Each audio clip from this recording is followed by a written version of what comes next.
The two carriers were at first loud in their threats of actions for damages, and promised to rain all the penalties of the law on us. Their threats were, however, mingled with some sort of indirect apology for the defeat of the two of them by a female madman. They said that if it had not been for the way their strength had been spent in carrying and raising the heavy boxes to the cart, they would have made short work of him. They gave as another reason for their defeat the extraordinary state of drought to which they had been reduced by the dusty nature of their occupation and the reprehensible distance from the scene of their labors of any place of public entertainment. I quite understood their drift, and after a stiff glass of grog, or rather more of the same, and with each a sovereign in hand, they made light of the attack, and swore that they would encounter a worse madman any day for the pleasure of meeting so bloomin' good a bloke as your correspondent.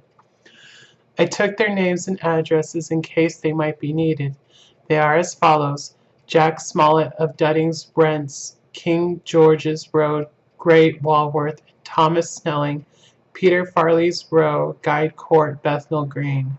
They are both in the employment of Harris and Sons, Moving and Shipment Company, Orange Masters Yard, Soho.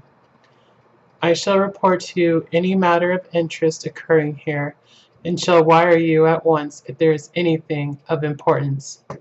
Believe me, dear sir, yours faithfully, Patrick Hennessy. Letter, Mina Harker to Lucy Westenra, unopened by her. 18th September.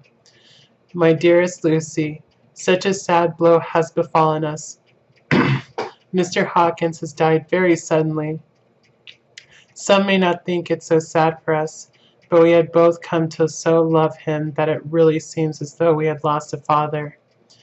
I never knew either father or mother, so that the dear old man's death is a real blow to me.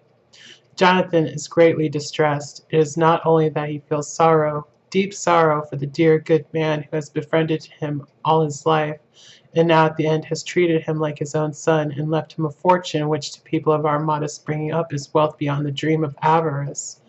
But Jonathan feels it on another account. He says the amount of responsibility which it puts upon him makes him nervous. He begins to doubt himself. I try to cheer him up, and my belief in him helps him to have a belief in himself. But it is here that the grave shock that he experienced tells upon him the most.